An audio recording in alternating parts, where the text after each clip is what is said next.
DC का Superman और Marvel का सेंट्री, आखिर इन दोनों में ज्यादा ताकतवर कौन है? इनके पावर्स में आखिर फर्क क्या है? अगर हम कॉमिक्स की सेटिंग से देखें तो दोनों ही सुपर हीरोज की ताकतें काफी ज्यादा खतरनाक हैं। सेंट्री की ताकत आती है गोल्डन सुपर सोल्जर सीरम से, उसके पास है 1 मिलियन सूरज के फटने जितनी ताकत। वो आराम से 100 भारी चीजें उठा सकता है और एक घूंसे में दिल फाड़ सकता है। साथ ही उसके पास स्कारलेट विच जैसी रियलिटी बदलने की ताकत है। वो चीजों को फिर से बना और तोड़ सकता है और मरने के बाद भी अपने मॉलिक्यूल्स को रिकॉम्बाइन करके खुद को जिंदा कर सकता है, यानी वो लगभग अमर है। इसके अलावा सेंट्री के अंदर एक डार्क पर्सनैलिटी है वॉइड, जो अगर जाग जाए तो उसकी ताकत कई गुना बढ़ जाती है। वो दुश्मनों का अस्तित्व मिटा सकता है और उन्हें एक खाली ब्रह्मांड में फेंक सकता है। कॉमिक्स के हिसाब से देखा जाए उसके पास है 1 मिलियन सूरज की पॉजिटिव और नेगेटिव एनर्जी, साथ ही अनलिमिटेड एनर्जी और रियलिटी ट्विस्ट करने की ताकत। स्टैन ली ने कहा था कि सेंट्री को उन्होंने एक ओनएल पावरफुल कैरेक्टर के तौर पर बनाया, शायद इसलिए ताकि वो डीसी के सुपरमैन से ज्यादा स्ट्रॉन्ग लगे। अब बात करें डीसी कॉमिक्स के सुपरमैन की, तो वो तो ताकत, स्पीड, स्टेमिना और डिफेंस का 6 साइडेड वॉरियर है। वो तो लगभग दिव्यता के स्तर तक पहुंच चुका है, यानी कॉमिक्स में सुपरमैन जितना ताकतवर होना चाहे उतना हो सकता है। उसके बहुत से वर्जन भी हैं, जैसे 4D Superman, golden Superman, prime Superman, silver Superman वगैरह। इसलिए अगर कॉमिक्स में लड़ाई की बात हो तो जीत का कोई मतलब नहीं। जिस कहानी का हीरो हो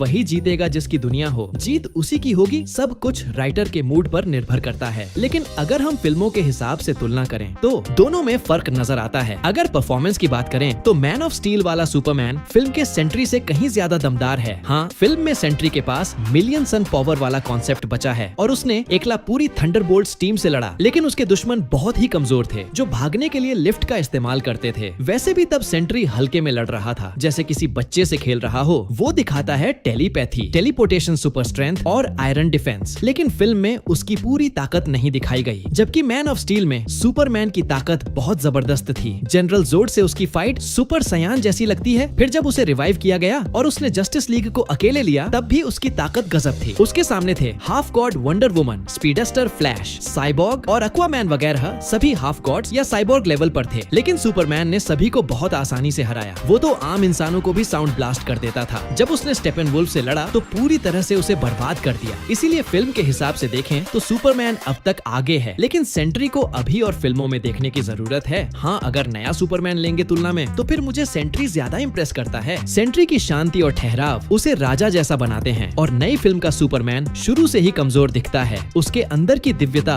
बहुत कम कर दी गई है। और एक और बड़ी बात, फिल्म वाला सुपरमैन क्रिप्टोनाइट से डरता है। उस चीज को छूते ही वो दर्द और कमजोरी में चला जाता है। ऐसे में कमजोर सुपरमैन को बैटमैन जैसा आम इंसान भी पीट सकता है। दूसरी ओर सेंट्री दिखता है 360 DG परफेक्ट, लेकिन उसके अंदर का डार्क साइड वॉइड उसे अनकंट्रोल और गुस्से वाला बना देता है, यानी वो भी उसकी कमजोरी है। लेकिन सुपरमैन की कमजोरी सीधी जानलेवा है। अगर दुश्मन क्रिप्टोनाइट यूज कर ले तो सुपरमैन सीधा ढेर हो सकता है, मगर सेंट्री के साथ ऐसा नहीं है। अगर वो सुपरमैन से लड़ते वक्त वॉइड मोड में चला गया तो भले ही वो अनकंट्रोल हो जाए, लेकिन उसकी ताकत कई गुना बढ़ जाएगी। वो तो सुपरमैन को वॉइड में भेज सकता है। तो इन सब बातों को मिलाकर मेरी रैंकिंग ये होगी: Void Sentry, Henry Superman, normal Sentry, new Superman. नीचे कमेंट करके बताओ अपनी राय। चैनल को अभी सब्सक्राइब करो, क्योंकि यहाँ मिलती हैं असली कहानियाँ, और वो भी बिना किसी ड्रामा के। और हाँ, सिर्फ 59 रुपीज में ले सकते हो हमारी एक्सक्लूसिव मेंबरशिप, जहाँ मिलेगा पहले वीडियो का एक्सेस और बहुत कुछ। तो देर मत करो, अभी ज्वाइन करो।